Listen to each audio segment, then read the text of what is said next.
pleasure to welcome Mr. Gregg Ford to address the class of 2019.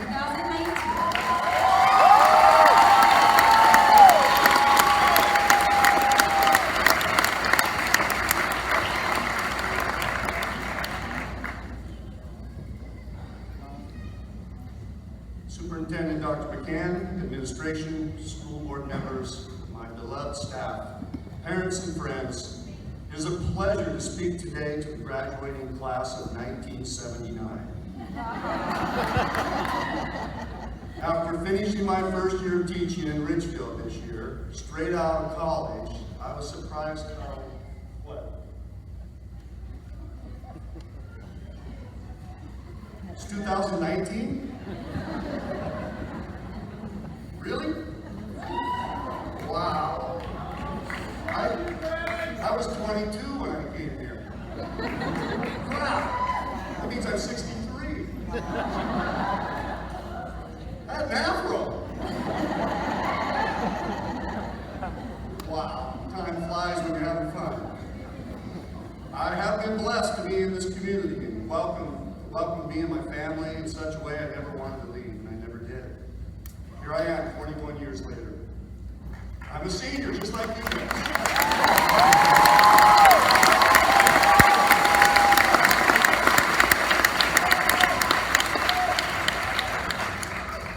But just because I'm a senior doesn't mean I don't remember my graduation.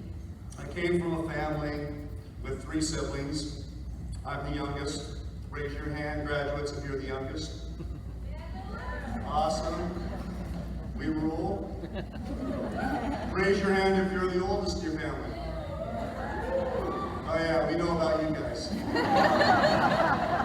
Yeah, you make fun of us, the youngest. We're spoiled, we get everything, we didn't have to work as hard as you did. Well, let me tell you about my oldest brother. When he graduated, my mom prepared the house 2 weeks ahead of time. There were picture books everywhere. Brother Gene, oh, he lost his first tooth. That needs a picture.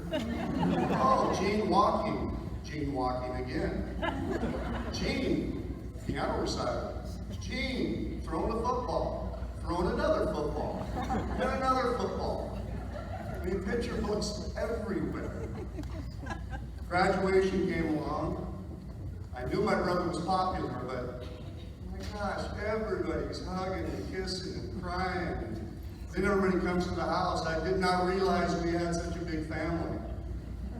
And friends, the house is packed, and I'm thinking, this is great, graduations like this is gonna be cool when it's my turn.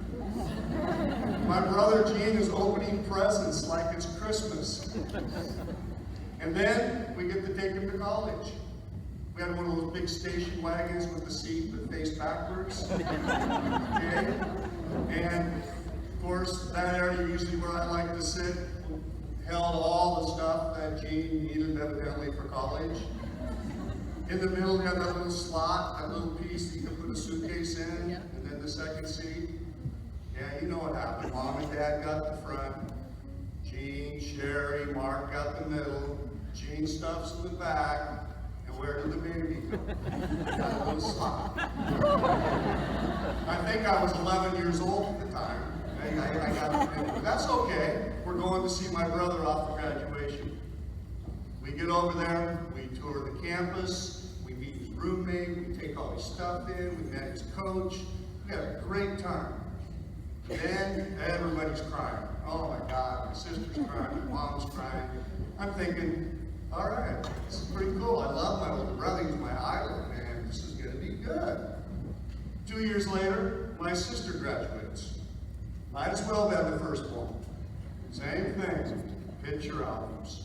Sherry ballet, Sherry is a cheerleader, on and on. Same thing, we drive her over to college, everybody's crying. Then it's my turn.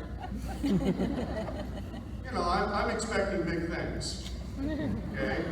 I'm expecting lots of pictures, big party, lots of presents like it's Christmas. This is gonna be really good. Wrong. Somewhere Somewhere along the way, my parents must have lost their camera.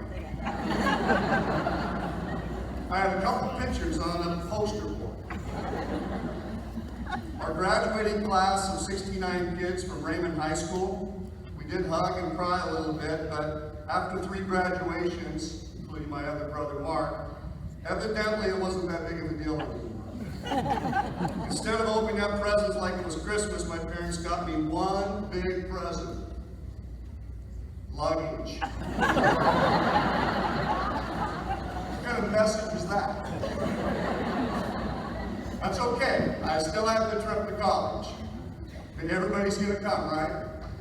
Now, my mom drove me up, said goodbye. I got out with what I had in my arms, and she drove off. True story. 6 months later, they sold the house and moved to Long Beach.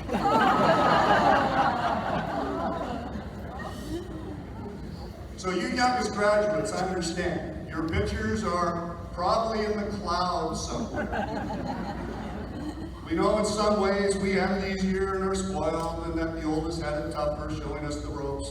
Pictures, man. We had just taken more pictures. Serious. We have a picture. I have a picture at home of my parents' 25th wedding anniversary. Official photographer out in front of the house. Dad, Mom, Jean, Sherry, Mark, and half of me.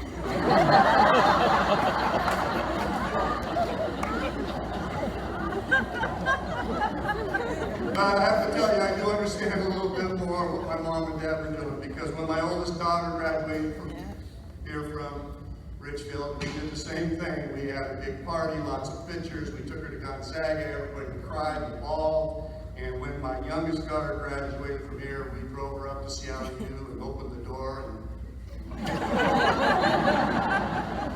So a little warning to you parents out there: if your youngest moves out, you'll have an empty house for a little bit. It'll be quiet. It'll take you a little time to get used to talking to each other again. But you will miss them, but it is glorious. And remember, many of them will return. And it's a good chance it isn't alone. Graduates, I would like to share a few lessons with you that I have learned over the years. Between my upbringing in the small logging town of Raymond, Washington, 4 years at St. Martin's College in Olympia, and 41 years living and teaching in Ridgefield, I am a Southwest Washington guy. My Cowlitz Indian mother's side is as local as you can get. Though my roots might be deep here, I am not who I am because of simply staying and living in Southwest Washington. Lesson 1, leave.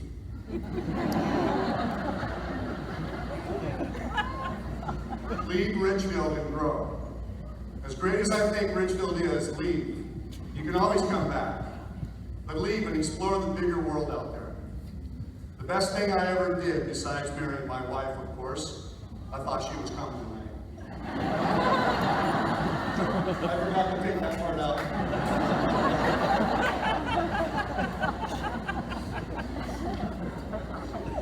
The best thing I ever did was that 10 days after I graduating from high school, I was able to backpack throughout Western Europe for 2 months with my 2 best friends. We met so many friendly and kind people, saw things that we had only read about in books, and we got the bug, the travel bug. I took advantage of the great opportunities here as a teacher and coach at Ridgefield. I was able to take our boys and girls basketball teams to the Soviet Union in 1990 for 14 days.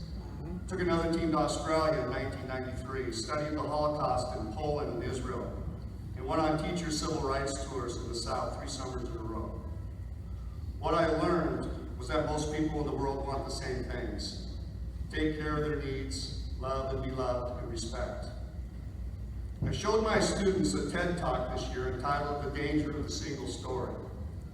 The message was how dangerous it can be if we judge a person by a single story. How we are made up of many stories from our past and present. Leave Ridgefield, travel, meet people. Put down your phone and talk with people. It will help you.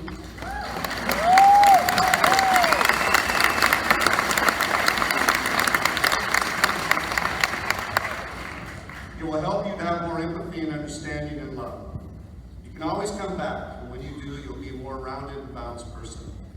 Leave Ridgefield and grow. Lesson 2, Spudder pride, embrace it. Once a Spud, always a Spud.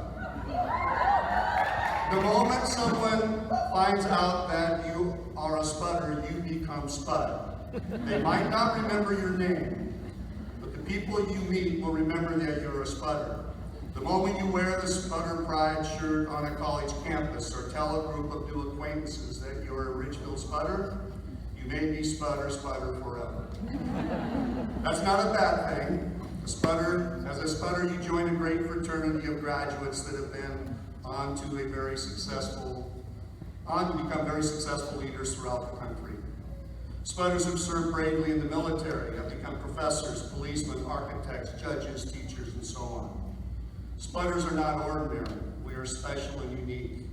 We are not ordinary tigers or eagles, but Spudders are extraordinary. Ordinary people believe only in the possible. Extraordinary people visualize not what is possible or probable, but rather what is impossible. By visualizing the impossible, they begin to see it as possible. And by the way, I'm 63, and so not too far down the line when I see you at Home Depot, I might not remember your name. But I'll see it in your eyes, Spudder. Yeah. So don't be shy, tell me your name. It's all right. Spudder pride, embrace it. Lesson 3, your parents will get smarter. Remember who you are and what you stand for. I remember being your age, and the last thing I needed was advice from my parents, or someone like me, your teachers. We get it, we were your age once. I knew it all, and I could not wait to get away from the rules and advice from my parents. My dad did not know what he was talking about. On many Saturday mornings when I was trying to sleep in, I would hear him yell up into my bedroom, "Most people die in bed, you know." Or my favorite, "If you're gonna stay up and howl at the moon, you better be ready to crow with the roosters." And then he would haul my butt out of bed and make me go to work with him for a few hours. Mom would remind me constantly how to act and respect others and not follow others and be a leader. I didn't want to hear this. It did not take long out in the real world to realize how I appreciated those simple lessons of hard work, respect, that my parents instilled in me. The real world has a way of bringing you back to your roots. You're pretty smart after all, my parents. An ex-student of mine and friend, Max Concrite, said something earlier this year that reminded me of what my parents were saying. He said every day when he left the house, his mom would say, "Remember who you are and what you stand for." I wrote that on my whiteboard at the beginning of the year and said it over and over to my students as they were leaving my room. Develop in yourself the presence of mind and strength of character to do the right thing when it matters most. The adults in your life will get smarter. Remember who you are and what you stand for. Lesson 4, be a prisoner of hope. With all the negative news and changes happening around us daily, it seems it can be really easy to lose hope. Social media many times instantly brings us the next disaster surrounding us so quickly that we are overwhelmed by the state of our communities and world that we live in. Filtering through the fake news can be daunting, but I ask you to become a prisoner of hope. We need you. As Desmond Tutu said, hope is being able to see that there is light despite all the darkness. Become that student at the university that creates the next cure or works on the next great invention that helps us save our fish and whales or trees. Move to a community or neighborhood and be the next leader of the PTA or community outreach program. We are brilliant people. We can save ourselves from ourselves. Surround yourself with a positive, we can do it attitude. Get on the bus. Go change the world. Even if that world you're changing is the one right down the street. Cleaning up the local fish stream or coaching youth baseball or helping build the next park or library. Pass it forward, it works. Be a prisoner of hope. And finally, lesson 5. Stop digging. Find a window and ask for help. This guy's walking down the street when he falls in a hole. The walls are so steep he can't get out. A doctor passes by and the guy shouts up, "Hey, can you help me out?" The doctor writes a prescription and throws it down in the hole and moves on. Then a priest comes along. The guy shouts up, "Father, I'm down here in this hole. Can you help me out?" The priest writes out a prayer and throws it down in the hole and moves on. Then a friend walks by. "Hey Joe, it's me. Can you help me out?" The friend jumps in the hole. Our guy says, "Are you stupid? Now we're both down here." The friend says, "Yeah, but I've been down here before, and I know the way out." Life is not always going to be easy, and sometimes you might find yourself in a hole. The first rule, if you find yourself in a hole, is to stop digging. Don't make the situation worse and the hole deeper. The second rule to get out of the hole is to find a window. If the door is shut and it is too dark to find it, then find a window. Get off your butt and find a window. When we were first married, we had no money, and we were not going to make it to the end of the month to get that first paycheck from Ridgefield School District. We had already asked too much of our parents, and the last thing we were going to do was ask them for more. My first teaching job was at Union Ridge downtown, 6th grade. I had to do something to make it through the month. So I went down to Pietro's Pizza in Hazeldale, found the manager, and asked him if I could work nights and weekends. I said I would be willing to do anything, but, and I explained my situation, I can't wait until the end of the month to get paid. He said that would be fine. That first night, Friday night, first week of teaching, I'm pouring beer and pop at a pizza joint. This little kid comes up with his mom, turns around and says, "Mom, that's my teacher." "That's Mr. Ford." I didn't even know his name yet. I had 35 kids in that 6th grade class, but I recognized him. I go, "Hey, hi." And she said, "They don't pay you much, do they?" I went, "No." I found a window. Sometimes you're going to have to take the extra step. Find the window, get it done.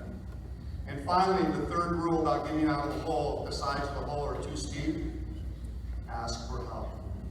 And a friend is a great place to start. So senior class of 2019, my best advice for you is leave, embrace Spudder pride. Your parents will get smarter. Remember who you are and what you stand for. Be a prisoner of hope. And if you're in a hole, stop digging, find a window, and ask for help.